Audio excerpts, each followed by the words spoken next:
The moment central actor decides to do something with the nodes, shut them down, change the software, change the data, inject transactions, they can do it as with any centralized database. In this episode, Ankit sat down with Pavel from Igra Labs to go over core aspects of decentralized blockchains. Pavel, I wanted to have you here to discuss really three topics for today. Igra nodes, Igra validators. Third one is the bridges.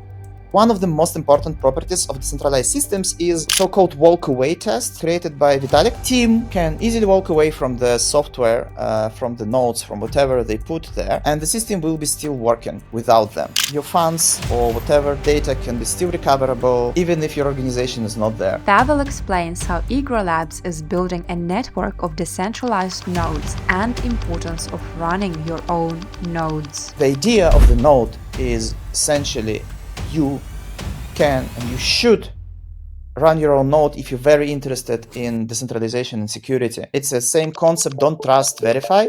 Along with reasons why attesters, also known as validators in Ethereum ecosystem, are important for keeping public blockchains secure. It's a public transaction. You can check it on your local node. You can re-execute the whole state and they can compare this and say, okay, this attester is playing dirty. Every attester also agreed on this. They also play dirty. Importance of various different bridges and how Igra is thinking about building these bridges. And there are really two types of bridges. Actually, three, yes. Four. And lastly, their upcoming white paper and a grant Igra Labs is giving for building the exit bridge. And yeah, let's do it official currently because we want to publish this request for proposals. We hope that some team will step up and we have a grant for this in future Igra tokens for team who will build this community exit bridge. We see it as important part of our ecosystem. We're not going to build it ourselves. Happy to mention that we're putting last touches in our Litepaper, and to my knowledge, it's already white paper. It's a very big paper.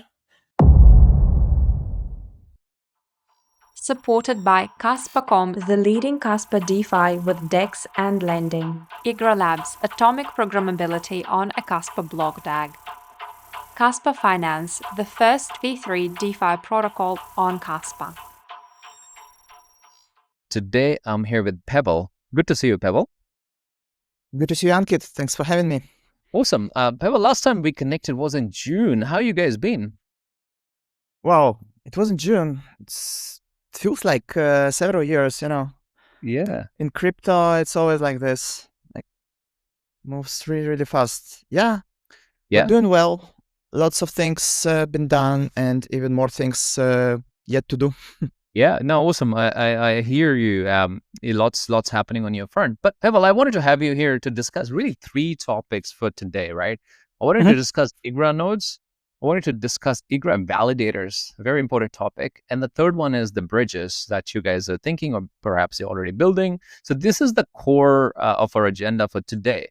But let me start with the nodes, right? So your Caravel testnet went live in July.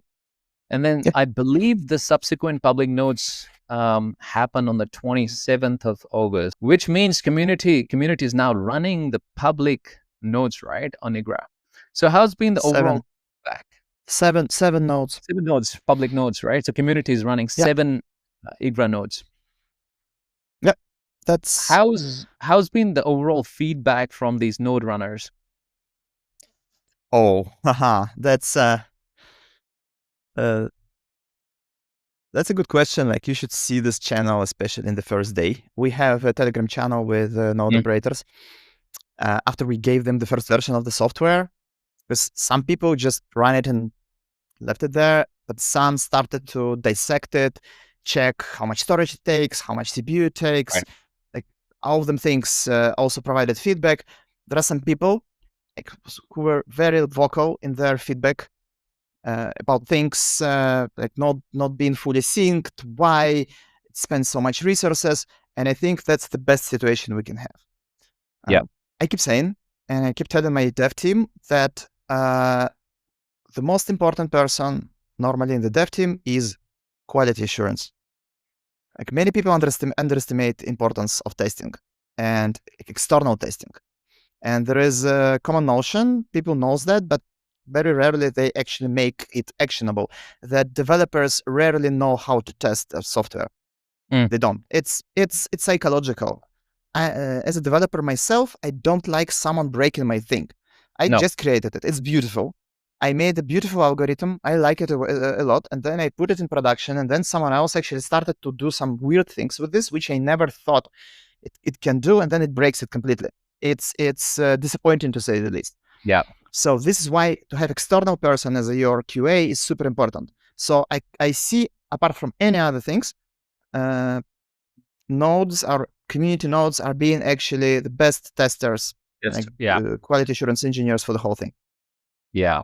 So you're getting a lot of feedback, essentially what you're saying here, right? We do. Also, it's educating to see how different hardware and different operating systems behave. Sure.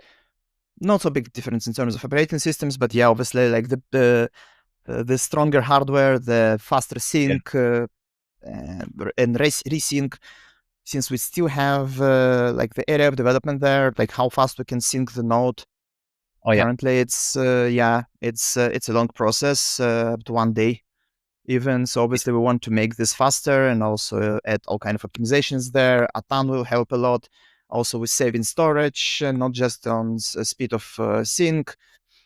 Yeah, and also provisioning the node is important. Like people should be able to just restart it or see the logs and understand what's going on in a seconds. It's also part of the user experience. So yeah, it's all happening. Yeah, with this process. it seems like a lot of things happening in the background. So I want to get into the node architecture bit, just for people to understand how nodes work, and But before that, though, I wanted to ask you a reason why to have decentralized nodes. Why to have community-run nodes in first place? Why did you guys decide to have that? Yeah, it was my part of my talk in Berlin Kaspa experience event, and yeah, I want to also later mention this, but it was a great event. Thanks a lot to Kaspa Alliance for Transparency for organizing this, like really top notch. Let's do it again, just with the 10x for all things. So yeah, in my talk I've mentioned decentralization is not nice to have, is a requirement for the system we build. Like, I mean, we're here for the reason. Chains like Tempo or Base, they have their markets, they have their use cases for sure. I'm not saying it's useless. Like some organizations, they really need controllable blockchains. So they want to have all the beautiful things blockchain technology provides, like DLT provides, but they also want to control it. They want to control node set, they want to control technology, they want to control performance, hardware, because it's important. I can understand that. It's just not decentralized. It meaning it's not trustless and it's not censorship resistant. The moment central actor decides to do something with the nodes, shut them down, change the software, change the data, inject transactions, they can do it as with any other centralized database. So in this regard, like we're building decentralized system, as simple as that. There is no, it's like everyone can go to our website and check our values and manifesto. It didn't change and it's not going to change anytime soon. We're building decentralized systems. And one of the most important properties of decentralized systems is so-called walk-away test. I think it was created by Vitalik. So team can easily walk away from the software, from the nodes, from whatever they put there, and the system will be still working without them. So your funds or whatever data can be still recoverable, even if your organization is not there. And the second test, if you're malicious, and you want as an organization to attack your system, you can do it if it's sufficiently decentralized. If more people running honest nodes in our case, then we cannot affect the system in any meaningful way. We cannot break the state. So this is very important, for many reasons, ideological reasons, but also it's very pragmatic reasons. We're building the decentralized system because we don't want to be seen as a finance controlling entity. It's not our goal. We're building essentially a DAO, like Igra Association, which is how we incorporated in Switzerland, is a non-profit organization which creates decentralized blockchain with the aim to become a DAO. And this DAO is going to change and vote on protocol parameters in the future. So this is why we want these nodes to be decentralized. Yeah. And then, I think the second question was about the architecture. Yeah, so let's get into the architecture, right? So we talked about the decentralized part of it, right? Let's touch upon the nodes itself. Why do a layer 2 needs a node? Or perhaps let me rephrase it to be a based rollup, specifically a base rollup needs a node. Okay. So first of all, let's reiterate what's based rollup means. And I think term rollup not actually helps us a lot here, because in Ethereum world, rollup means system which sequence transactions internally in some way before actually putting them into the batch and inserting them into the base layer. In our case, we're doing sequencing on the layer 1, meaning every layer 2 Igra transaction became transaction on the layer 1, being sent as a payload currently. So this is like very important point. It means we don't have any consensus on layer 2. We inherit consensus from the layer 1. So the sequencing of transactions in layer 1 actually sets sequence on the layer 2. Yeah. And that's it. And there is no other consensus. There is no proof of stake. There is no voting for the state. There is nothing like, there is no beacon checkpoints or whatsoever, which we use for agreeing on state for the given node. So node essentially is the software which takes your layer 2 transaction from your wallet. Currently it's EVM wallet, but in the future it can be any other VM. Like our system is still VM-agnostic, meaning like you can plug any virtual machine if you like, and like this concept will remain the same. So user sends L2 transactions using our software to the layer 1 for the sequencing. Right. Yeah. And then node creates, layer 2 nodes creates the layer 2 state for this specific wallet from the layer 1. Yeah. So essentially every layer 2 node, when it's connected to the layer 1 for the first time, it takes the state starting from the Genesis transaction. That's how it works currently. In the future, it will be optimized using a ton. In the future, it will be even more optimized using zero-knowledge opcodes. This will allow for the so-called light nodes, but the principle is the same. Like you can think about this as of every node re-executes the state from the layer 1, and hence creating the verifiable and hermetic, cryptographically hermetic layer 2 state on this very given node, right? Yeah. So node is used to send transaction to layer 1 and then receive the state from the layer 1 and return it back to the user. Yeah. That's it. Yeah. So there is no consensus. There is nothing. There are many other details. There is also some additional mechanisms to help node sync, to help increase confidence in its current state. But I won't go into these details. Like I'm happy to mention that like we're putting last touches in our Litepaper, and to my knowledge, it's already Whitepaper. It's a very big paper, but it's still light. It's light in a sense it doesn't touch on every given aspect of our protocol, which will be virtually impossible given how much time we spend already on writing this version. But I really hope we're going to release this beast in like a week or two. I'm not committing because there are so many different things. Look, we have 3 people, excluding myself, who's reviewing this, and every single one of them has their own opinion on how this thing should be written. And some of them, like 2 out of 3 has academic background, PhD. So these people, they're very opinionated about how you should write Litepaper. You don't want to know, guys. But the bottom line is we're going to publish it. You're going to read it. You'll see that my explanation maybe has some clarity advantages, but it's also it's not super precise. So you will read and understand it yourself. But so quickly, so you are going to be launching your Litepaper, Whitepaper, depending on obviously how much content is there. It's going to be coming out very soon. So it's the first proper documentation, essentially. Yes. Right. Yes. So I'm sure you spent a lot of time on it, but that's great to hear. Actually, there's something you're going to be sharing soon.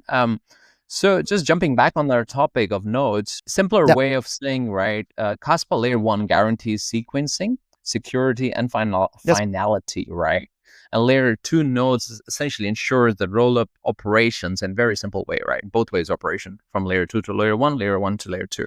I'm just simplifying it even further so that people understand how these nodes are sort of functioning in the middle, right? So let's quickly share. So you said there are 7 public nodes that are running, right? That's amazing. So where are they based? Who are these node runners? What can you share with us? Well, it's just people. Most of them, they reached out like 2 or 3 months ago, and they mentioned they want to run our node when it's out, and they said they have enough hardware. And from the conversation we had with them, we saw that that's actually a real thing, because sometimes people say, "Oh, I want to run a node," but they don't actually don't have enough expertise to deal with the software, even though if it's just writing several CLI commands. But still, you have to understand, how command line works, how to provision it, like how to rotate logs on your machine, how to, it's some DevOps skills which are required, at least on this stage.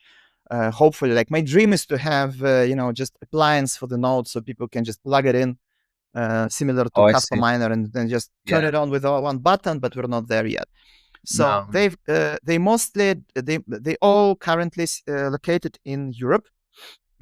So it's there. Like I think we're going to have one US node next week, but that's I'm not sure when exactly. But yeah, so we've published the dashboard that people can see it on the map. Like we have one in Germany. We have one. It's not me.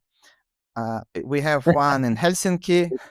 Sure. Yeah, I mean, my laptop is not strong. You still need a dedicated machine for that, and ideally you should have a fast internet connection.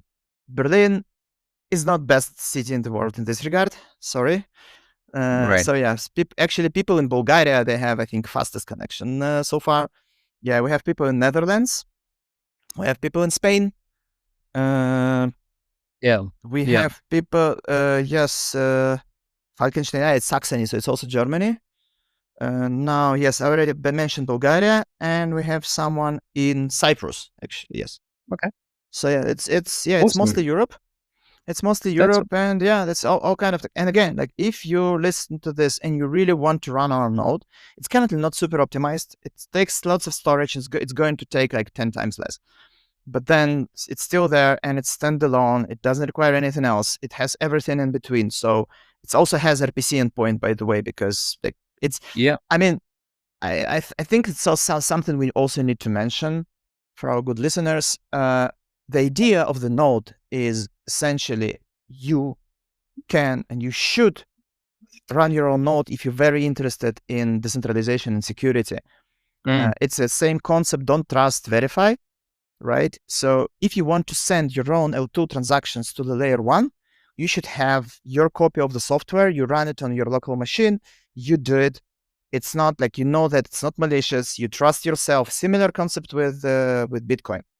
Like we're following the same partner. So ideally, if you want to be really like on the level, you should have your own node.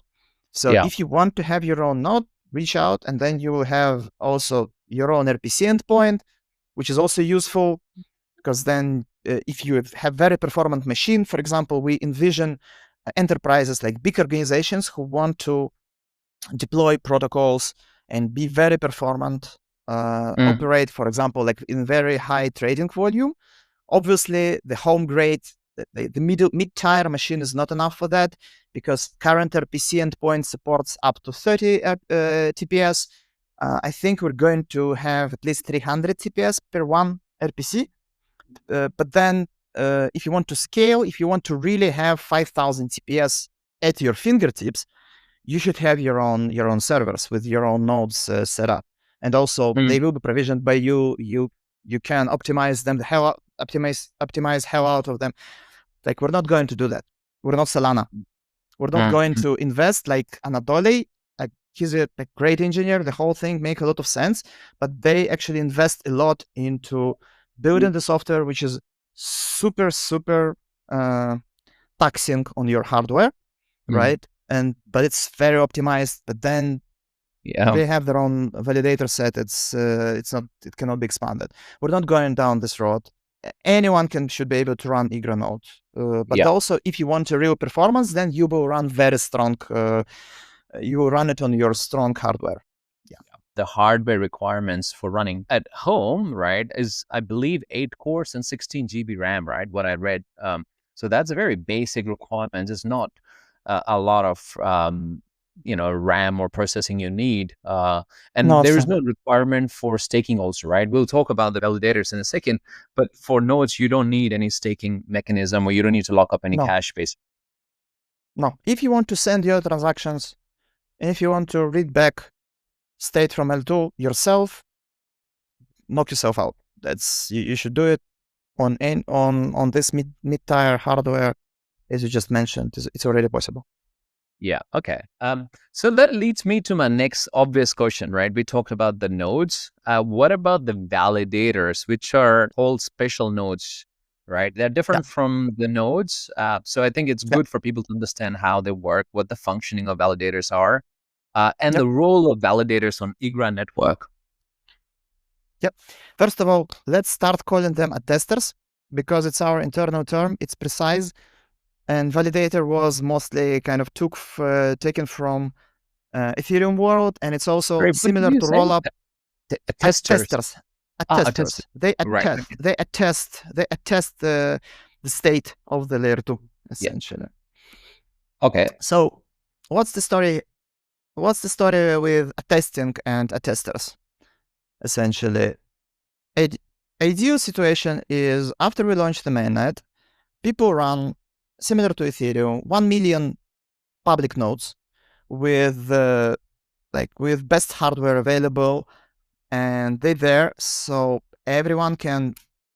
any retail user who doesn't have a node at home can use them as a RPC gateway into the layer 1, essentially, and send their transactions to layer 1 for sequencing and essentially interact with layer 2 state.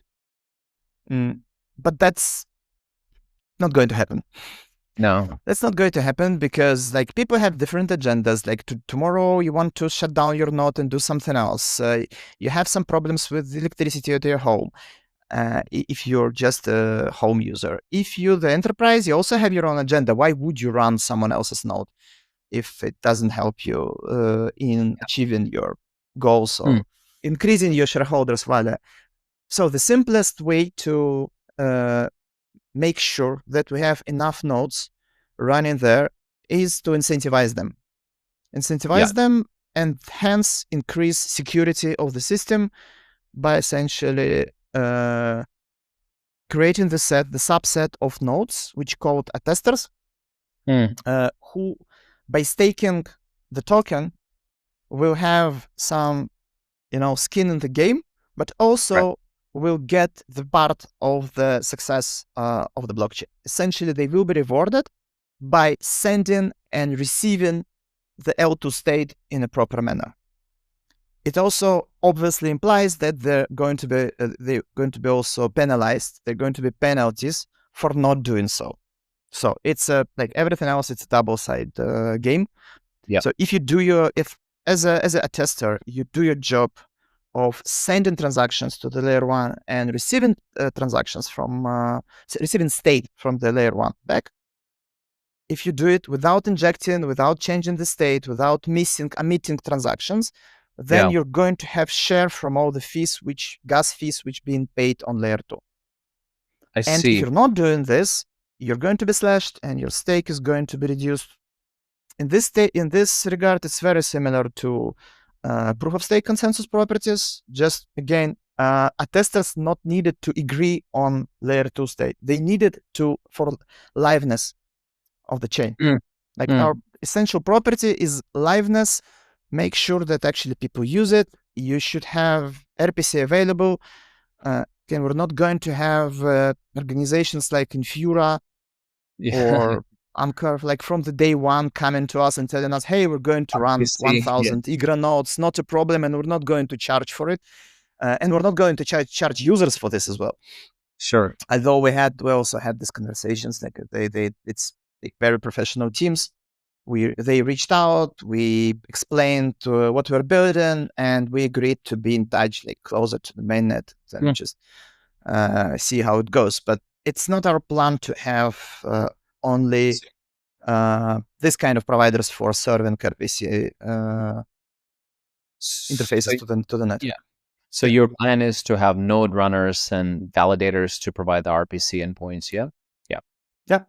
Yeah. And then, that's let's see how it goes. Like at this moment, we have limited slot availability. It's 64 attesters which we can handle. It was 32, but then we did some clever tricks and increased this. Okay. But I think it's going to stay this way at least for the first 6 months. And we think that 64 attesters running is a healthy number. But yeah, we see how it goes. Maybe if we're going to expand it, we'll expand it. If we see that it's not enough, obviously. So this is 64. I want to go back a bit just to understand, just to make it very clear for everyone. So 64 attesters, they're on top of the nodes, right? So 64s are just the attesters. So not the, because you could have more nodes, right? You could have hundreds of nodes. We can have hundreds of nodes, and 64 is a subset of these nodes. Subset of these nodes, right? Yeah. Any node, to be a tester, you should have a node. Yes. But to have a node, you don't have to be a tester. Yes. Because you're staking there, right? With the testing, you are validating. You have to stake, and you earn. So you'll have to stake Igra token, and you'll earn iKAS. Yes. Yeah, iKAS, right? Which is a gas fee. You earn an iKAS, which is canonical version of the Kaspa, which we use for gas on there too. Right. So as a node runner, you don't put up any capital, and you don't earn anything. Yep. But for attesters, these attesters will be able to stake some Igra token and will be able to earn part of the fees. Rewarded. We'll have to be very mindful about terminology here. Again, this is there is specific architecture behind this. Yeah. And it's going to be described in our documentation and also in our communication further. It's not financial instrument or investment in any way. It's not like we keep saying to people who already stepped up as a future attesters that it's we don't have any promises how exactly it's going to work. They shouldn't build they shouldn't think about building companies around this from the day one. That's like we like to do, just move in stages, phased approach. We release, first it will be even 32 attesters. We see how this works. If it's actually the whole situation, if they actually increase security of the system, if they increase stability and throughput, meaning people actually can send transactions without problems through them, and then the status stay consistent, all these things. If this is happening, then this idea worked. But maybe if this won't work, we're going to change it. We put things in production, we test them, and then we see if it worked, we continue. If it didn't, we change the approach. Yeah, awesome. So this is going back to attesters, right? The two key functions which you mentioned, right? So it's sending transaction to layer 1 from layer 2, right? And then receiving state from layer 1. Attesting on the state, essentially. I think that's actually a key function. The second one is a key function. They get the snapshot, let's say, of the recent L2 state, and then send commitments about that to the layer 1. And then if this attesting is inconsistent, and then other attesters agreed on that, then this attester going to be slashed. Oh, I see. So there is some sort of consensus between the attesters. Not on state, but on the not on overall consistency, but about specific attesting which are being sent. Yes, and also anyone can check this, can check these attestations, not just attesters. it's a public transaction. You can check it, and you can on your local node you can re-execute the whole state, and they can compare this and say, okay, this attester is playing dirty. Also, every attester also agreed on this. They also play dirty. So this is important. Again, everyone should be able to prove L2 state on their node on the node they trust, essentially. Yeah. So when you say playing dirty, you mean the order of the transaction, if they can manipulate, because they are not the ones that can manipulate the order. It's not right? order, but you can forge. You can try to make a double spend. You can forge your state. I see. Essentially, you could try to put like some transaction which changes things, which is favorable for you. Yeah. Right. So they happen on the layer 2s, and then when it's reading through the state, it can try to change at that time. The tester can try to change the state at that time when it's reading the state on the way back to the layer 2s. Yep. And then this will be obviously broken, because this state transition will be incorrect. Again, it wouldn't make sense for any. Essentially, you need to patch. You need to add some malicious addition to your execution layer. In our case, it's Rust execution client. You need to make some changes to it. So if you just compare this and re-execute L2 state on any normal ref without changes, then you will see that this transactions state doesn't make sense. This state transition doesn't make sense, and then you can attest to this as well.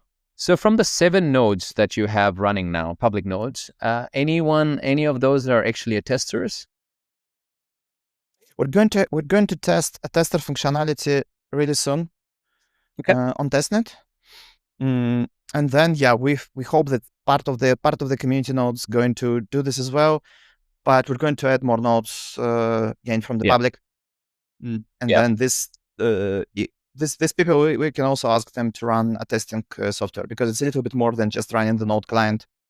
Like you have to run more scripts, click on more buttons. Unfortunately, no buttons just yet. There is no UI. They have to just run things locally and see what's going on, and then monitor this, and we also monitor what they do. Yeah, it's the same as Ethereum, right? It's same as Ethereum. Like if you run Tyco, right? There's no UI if you have to run on the command prompt, basically. So it's not very different. It's not very different, but we're still going to have a tester portal created, essentially web UI, where attesters can just on testnet currently, but obviously later on mainnet, they can just log in, see with their wallet, with their node, just see what's going on. If node functioning properly, other nodes also will be visible there. So I think it's also will help people to create mental model of what's going on. What about the hardware requirement for testers? Is it different from nodes? Because nodes is like pretty basic hardware spec. No, it's the same. It's essentially the same node. It's the same node. You just have different configuration, and you do a little bit more. You have one more service which does on top of everything else. But node does already heavy lifting, so it's no different in terms of requirements. Right. Okay. All right. That's very cool to hear.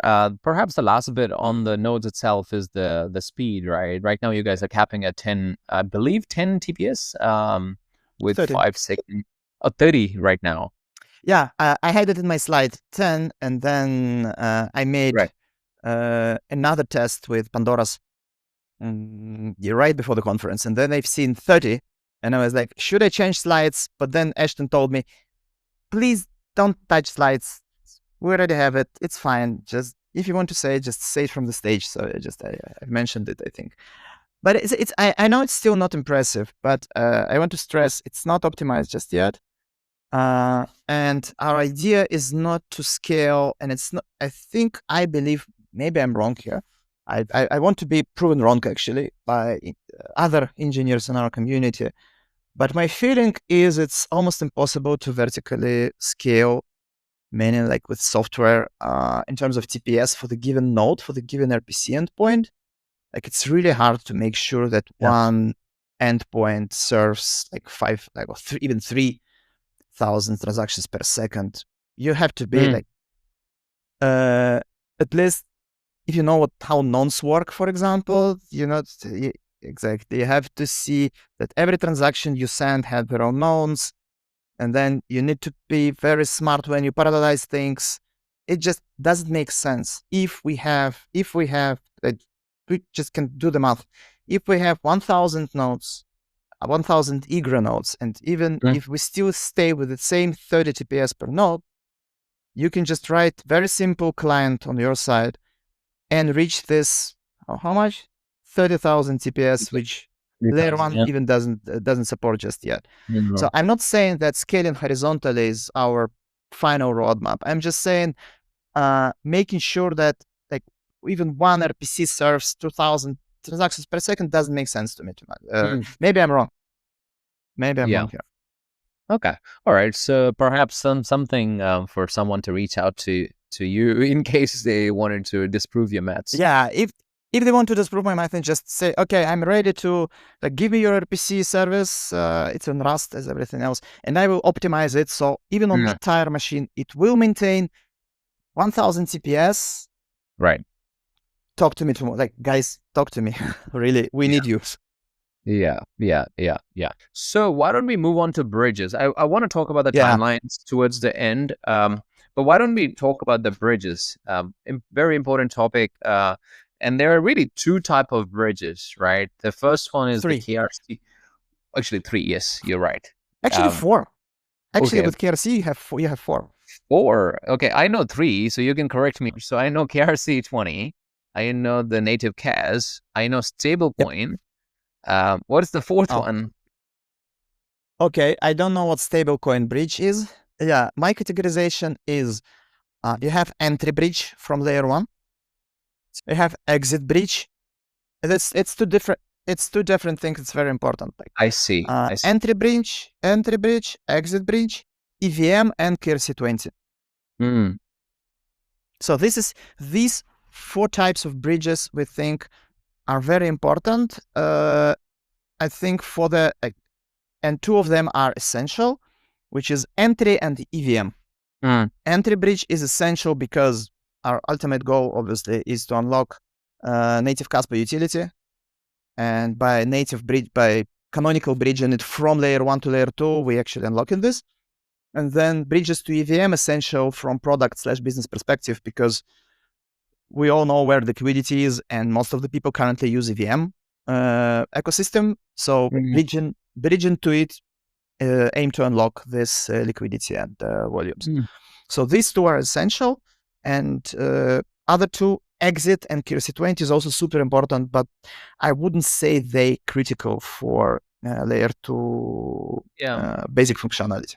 Can I just go through the first 2 first, and then we can talk about the exit and KRC20? So when you say canonical bridge, you are referring to the native Kaspa from layer 1 to Igra layer 2, yes.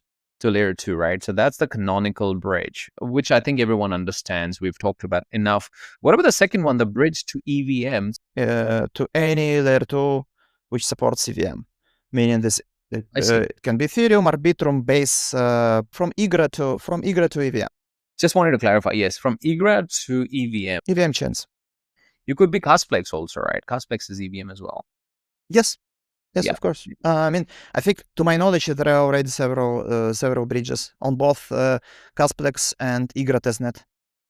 EVM bridges. I mean, it's very important to understand that bridge is like there are 2 types of bridges. Like everything else in crypto, trusted and trustless.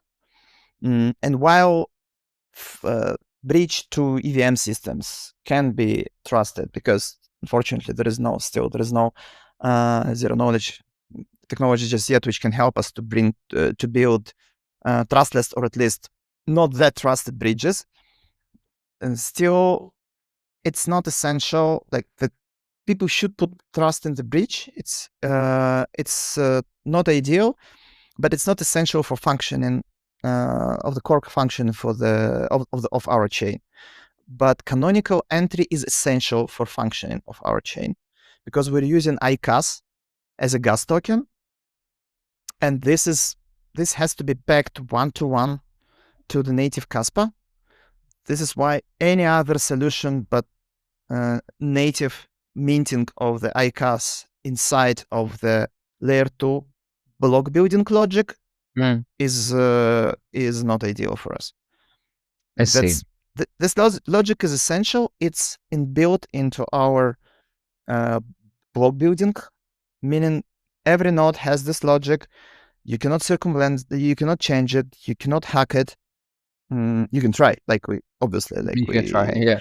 We'd like to see like all kind of pen tests around it, but the idea is this logic is that simple. You lock your Kaspa on layer 1, and by doing this, you mint exactly the same amount of iKAS on Igra. And this is not, and also it's very important, we kind of overlooked this because in our communication, it's very important to mention iKAS is not ERC20 token on Igra, layer 2. It's a gas token, similar to Ethereum. As absolutely the same as Ethereum is inbuilt into the function. It's different thing. It's a gas token, right? So this is not ERC20. There is no contract which means that. There is no transaction. You are not sending this token. It's that simple. It's when we see that specific amount of Kaspa is being sent on layer 1, we like the system, the chain emits, sends this amount of gas token to the specific wallet on layer 2. Like the whole idea for layer 2 is to be useful.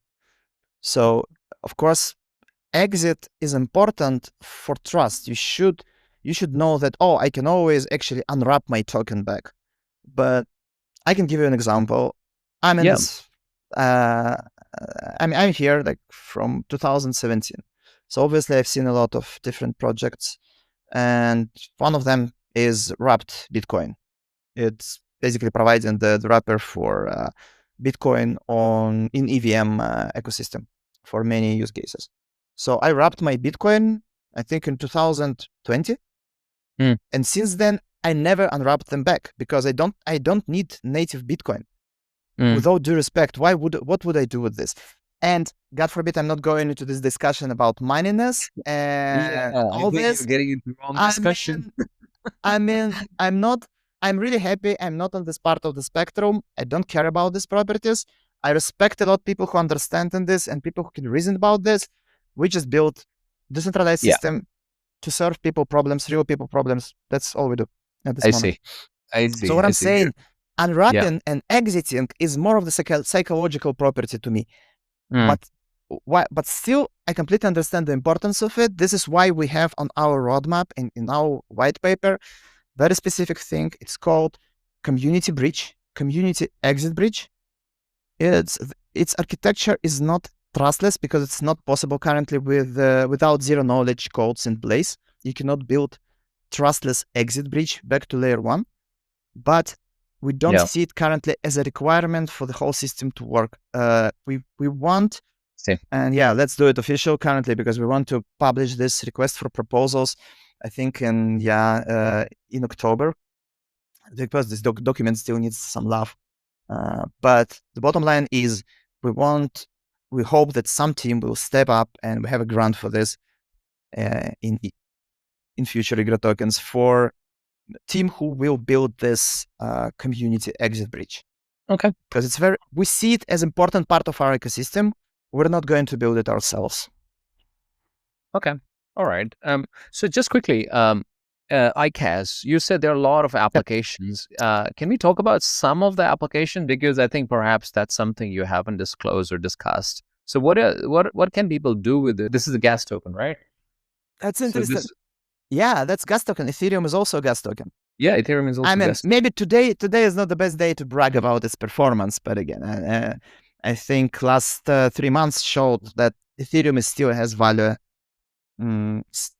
Because the and people price buy appreciated. You meant because the price appreciated because of with you? many things. Because of Yeah. many things. But seriously, I noticed that people in Kaspa community, they sometimes for me it's obvious.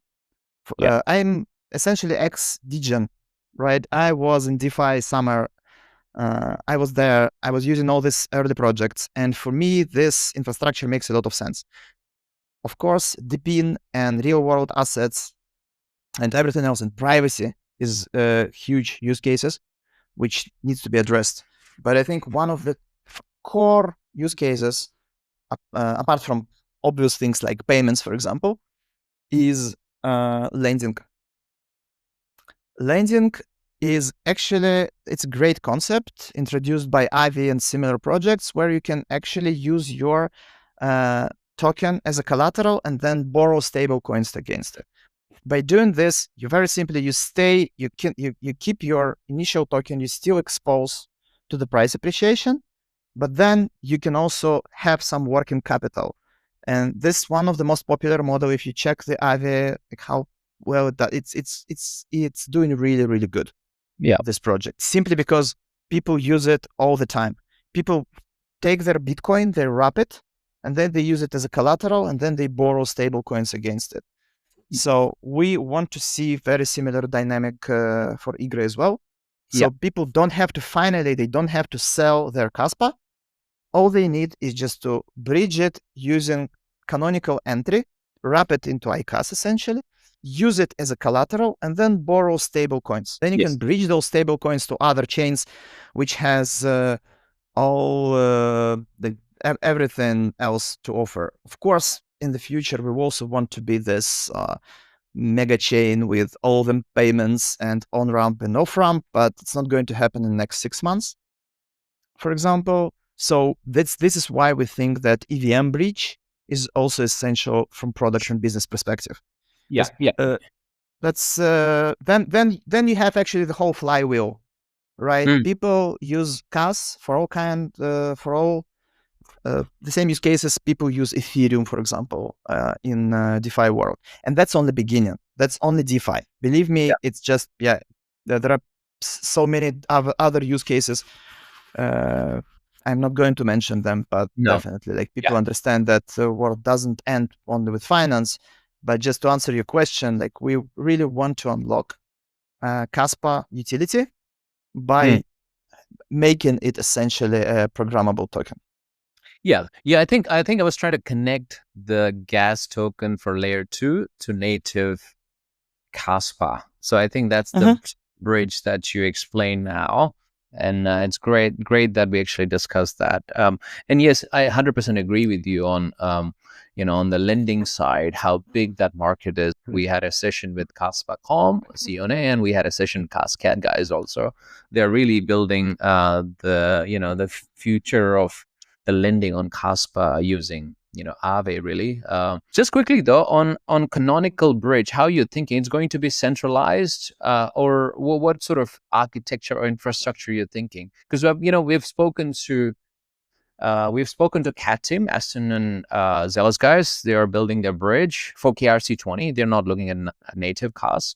And then we have also spoken to Kaspa.com, who's looking at their sort of unidirectional bridge for KRC20. Two different things: Canonical bridge for native token, for native KAS, and KRC20 bridge. Why it's two different things? Because you cannot have Canonical bridge for anything else but Kaspa native token. There is no mechanism for that. There is no trustless mechanism for that. KRC20 is trusted half centralized system, which is beautiful. Like, it's had its own market. Why not? I mean, it's essentially like expansion on the idea of inscriptions, and building bridge for this also make a lot of sense because there is liquidity and usage around this ecosystem. We're not touching it directly because we don't have enough expertise. I must say that I haven't seen Kaspa.com documentation just yet, but I've seen CAT documentation. And I think it's a solid plan. It really is. actually our exit, like public exit bridge for Kaspa, for iKAS, like back from iKAS to Kaspa, has very similar architecture. So I think yes, we thought along the same lines. So yeah, that's there should be. Yeah. I can't tell you exactly how they're going to solve problem of, for example, having the same KRC20 token being breached with two different bridges, and how exactly which version going to be canonical. There are going to be some challenges around that for sure. But I'm sure that both teams are very professional, and I'm sure they're going to solve it this way or another. So KRC20, I think that's pretty much covers it. But again, for canonical bridge, it is decentralized by nature. You cannot have canonical centralized bridge for Kaspa. It doesn't make any sense. Then it's not canonical. That's what canonical implies. That's the only way between chain 1 and chain 2 to create wrapped version of the token, between the token from chain 1 going to chain 2 in a canonical way. It's only one. And there is only, you cannot have two mechanisms imbued in your chain, right? So your chain should have only one mechanism how to treat token from other chain. So in case of Igra, there is only one iKAS, which again is created, maybe minted, not even a proper word. It's created by the core logic of the system. That's it. So the same logic which creates blocks, the same logic creates iKAS on Igra. So there is no consensus around it. There is nothing. The consensus about it sits on layer 1. Yeah. The moment you send so-called entry transaction on layer 1, and anyone can see this entry transaction, and that's enough. It's self-sustained. You send this transaction to layer 1. From this moment, Igra detects this transaction and creates this balance on the target wallet. That's it. This entry transaction also has inside the target wallet. It's very simple, very elegant. And again, it's decentralized in the sense that there is no entity which controls it apart from layer 2 software. You cannot there is no contract, there is no operator of this contract, it cannot be attacked, you cannot change logic of this. To change logic of this, you should change logic of every single Igra node out there.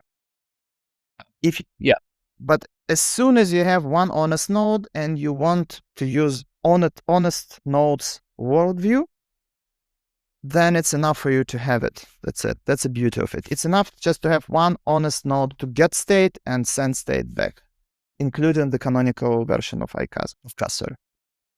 What about the bridge to EVM, to other EVM chains? It's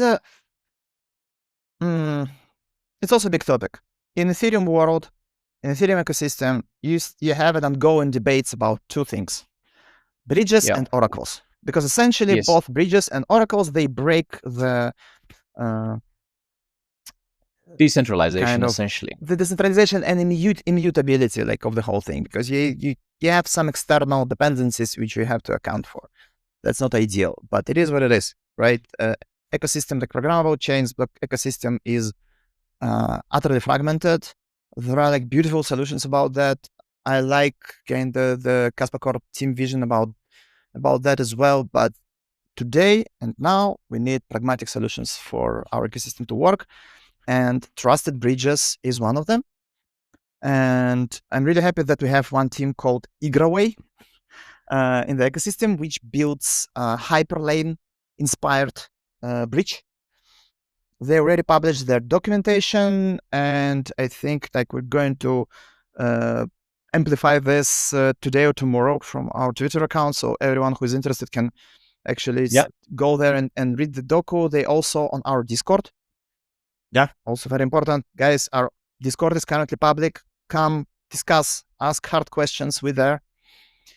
So we hope that people will look into this bridge, ask questions. Currently, this bridge is in process of integrating with Cascade, but I'm sure more teams will follow, because I think the design makes sense. The Hyperlane is really they have one of the best designs to my opinion. in the system. So, I mean, no disrespect to Wormhole or Axelar or Layer Zero, but yeah, Layer it's zero. Yeah. Yeah, I know what you you mean. have. I mean, Yeah. that's in the end, yes, it all drills down to to some, it's all glorified multisig by the end of the day. And by having Frost, multi-party computation ability, just to shard your keys, it increases this security properties, but it doesn't solve it. So ideally, we should have a bridge which is fully protected by the full power of layer one, essentially. And this is going to happen as soon as layer one will have zero knowledge opcodes. From this moment, every layer one node can actually prove that bridge state or whatever state of whatever layer two transition is valid. But until then, we should have systems which comparable with Ethereum ecosystem, and I think it's not that bad, to be honest.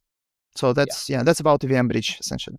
Awesome. All right. So a lot to be confirmed, but there is a team called IgraWays that's working on it, and they're gonna publish something soon. It's already on testnet. Yeah, Igra Labs, igralabs.com.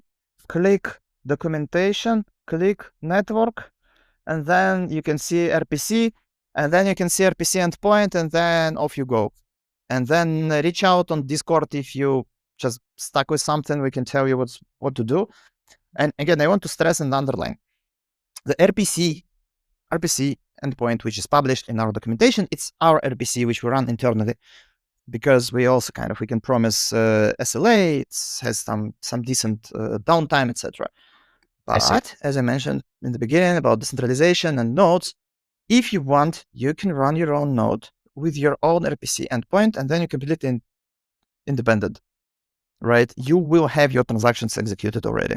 It's not a problem. Okay, assuming we don't have any big glitches or bugs in our software, but that's why we're giving these nodes out, because then people actually test them for us. That's the best situation you can have. I think that's very valid. Like we're not giving them only because we want to prove decentralization. We give them because we want to test our thing, and that's what people do for us. That's amazing. If you want to play with Igra testnet, you go to the website, click on documentation, network properties, see the RPC endpoint, and off you go. I want to wrap this session though, Pavel. So I wanted to quickly ask you then, in terms of timelines, what are we looking at? You've got your Caravel running for 3 months now. What is the next phase looks like for Igra Labs? I'd say Caravel currently running, to my opinion, it runs for 1 month only, because I count only from public, the community nodes cadence. That's why when we gave it to people, because when we were running this internally, it was working, taken from July, but it wasn't a real test.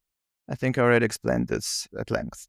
So it's running there for 1 month. We're also going to have V2 version of our client, optimized this time, improved.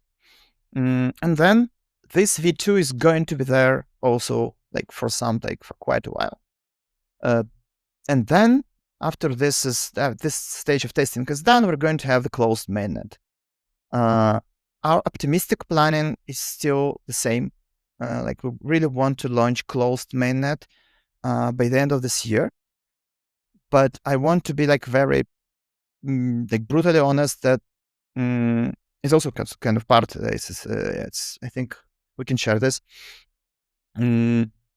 Our that's part of the whole thing, right? Attesters use Igra token.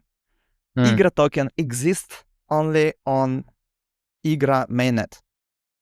Igra token exists only on Igra mainnet. So these two things coming together. So we cannot launch anything until ourselves, the whole logic just won't work until we have the whole mainnet in place. So we're also very interested in launching the mainnet. That's for us. It's also very required step to actually unblock many other things on our roadmap. So we're not going to spend any more days than we already have to. But if we discover that, for example, on Kaspa mainnet, there are some new patterns, there's something happens which starts breaking our logic, we're not going to release. We're not going to release, and we're going to move our milestones based on this. I think in our again in Kaspa ecosystem, people treats announcements as a kind of public commitment. They treat them as a hard deadlines, which is, I think it makes sense, specifically given how much hopes and aspirations are going to these launches. Also, it's obviously related with the price dynamic, but I want to address this, guys. Like, yes, it's good to be pedantic about your deadlines and keep them, but it's also very good to be very pedantic about what you release. You do not release broken software simply because you promised this to community. Like you can change your deadlines, you can change your timeline. What we're building is unique system. We're building programmability on top of block DAG. Even mapping this thing, like 10 blocks per second, into the sequence is very far from trivial. Handling reorgs is very far from trivial.